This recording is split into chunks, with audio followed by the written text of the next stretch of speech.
spelling from waist up, right? Yep. So they can't, They can't see my cannot see your spelling. paper. They cannot see your paper. It stops right at the bottom of your necklace. Okay. I will look at you and my notes, not That's the fine. camera. It's fine. Okay. Because it sort of did distract me when I'm seeing myself right there. Yeah, it is distracting. Yes, I agree. Okay. Hi, I'm here today with Wendy Taylor of Taylor and Scott. Wendy is a professional writer, and she's going to give us some of her expertise, share with us some of her Hi, yeah, it is. But they can cut it out. Hi, I'm here today with Wendy Taylor of Taylor and Scott, and Wendy's going to share with us some of her expertise about writing for business. Welcome, Wendy. Thank you, Sue. I'm excited about this presentation. Great. Can you just tell us a little bit about your business before we get into the nuts and bolts? Well, the original name of my company was Taylor and Scott Inspired Communications for Busy People, meaning that if you're busy running your business, you don't have time to write web content, e-signs, blogs, profiles, bios. So that's where we come in, take the load off for you. We do all of that. We write profiles, and in fact, my nickname is the Bio Queen. I don't know where I got that, but I love the interview and then writing down who people are in written copy. Okay. Our tagline is, leave the words to us. Perfect. Perfect. So I know that one of the things you do is newsletters. Yeah. And you helped me with my newsletter as well. Can you share with us some of the important considerations for preparing newsletter copy? Sure, I do have a few notes, but a newsletter, whether electronic or printed, is like you're networking with your clients or the clients you want to have. And it's just that it's in writing. And so you want to appeal to what they need. Mm-hmm. And that's what a newsletter is all about. The tips I have for people are to keep it brief, especially if online they want a quick read. The second tip is formatting, so there's plenty of white space between thoughts and bullet points. And the third tip is to add images or graphics, even photographs for emotional appeal. People will jump to pictures before they read the copy, and so you grab them right off. I see. So you mentioned earlier that you also do bios and that you're the bio queen. Yes. Tell us about things that you should think about when you're writing a LinkedIn profile. LinkedIn profiles are so important. Believe it or not, people look you up. Whether they're applying for a job or they're looking for an expertise for themselves, they go to LinkedIn because it's the business social media place. What you can do on a profile is brand yourself just as you are a company. I mean, companies brand themselves. Sure. Why not brand you? Yes. One of the ways to do that is to write blogs on your website, and if you don't have a website, I recommend you get one. And then transfer them or post them on social media, such as Facebook, and even LinkedIn groups that are tailored to the industry you're in. There's groups, a million groups on LinkedIn. Mm-hmm. And as long as you're not profiling just an advertisement of something, but you're just giving an opinion, and you know, it gets you out there. An opinion about what you know, what your knowledge is. Finally, if you're starting a new career, it's essential that you have a LinkedIn profile as well as a well-written resume. Those two things go hand in hand. When the hiring employer gets your resume, they will obviously like you or not from that, but then they're going to go to LinkedIn. So that's your backup information. LinkedIn profiles and other social media like Facebook are where they go to find out about you. People need a thoroughly thought out profile written in first person, conversationally, not just Joe is the best employee we've ever had. No, I love what I do, and this is how I can help you.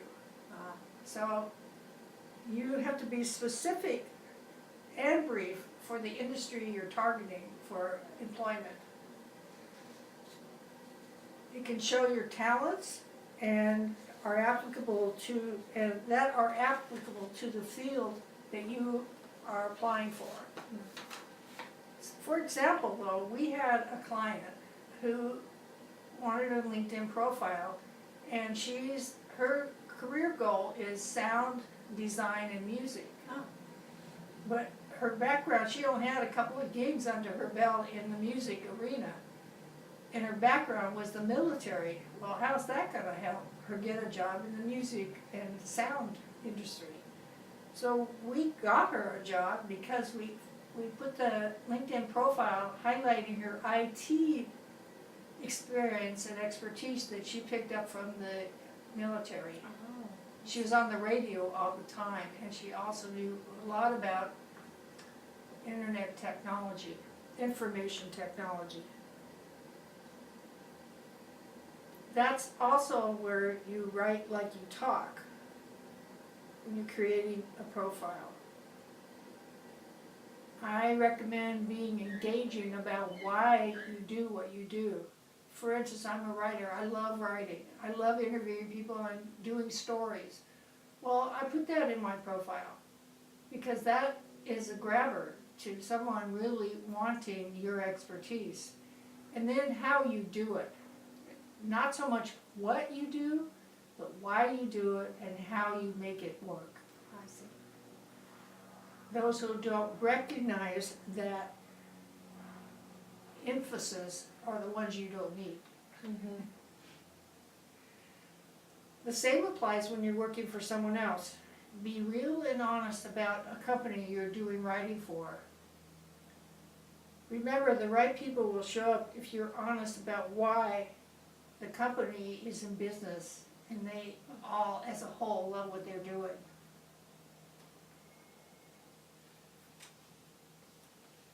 Okay, so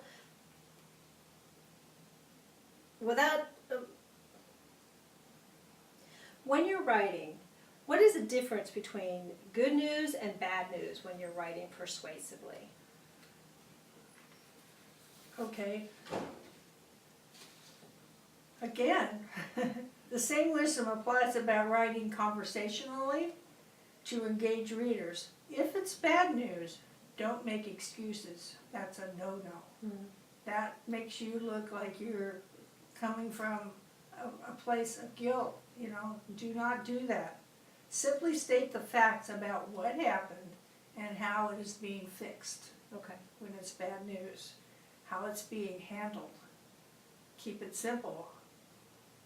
I have an example of that. I just got an email from somebody I do business with that said they were hacked, and they're doing everything to fix that. They didn't make excuses like we did wrong or we didn't do wrong. They just said what they were doing to fix the issue. I see. So that's where you approach bad news. Good news is easier to write because you're happy with what you have to report. Right. And again, just write with the flow and use a great punchline about the benefits of what the good news is all about. Okay.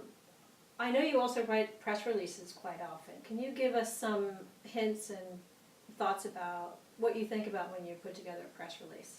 Okay, press releases are written in a particular format to appeal to the media. I'm talking print media, TV, radio. There's a certain format. You have a headline, a subheadline, a dateline, and what the news is all about that you're pitching the media. Mm-hmm. So there's a different little format to use. It's the media interest you want. You're not going for consumers here. The media will take care of that. If they like your story or the angle, they will craft it for their readers or viewers themselves. So you're writing to the media, so that they will write about you to consumers. I see, okay. The secret to a great press release is to have a great hook. That draws the media to want to present your story. A good hook is what is unique or different about your product or service or you that sets you apart. Maybe some award you just received for doing community service. That would be a great press release. As opposed to, say, a chiropractor putting out a press release about he's the best guy in town. Let's say he just did a community event that helped homeless people get healthy. That would be a hook the media would grab. I see.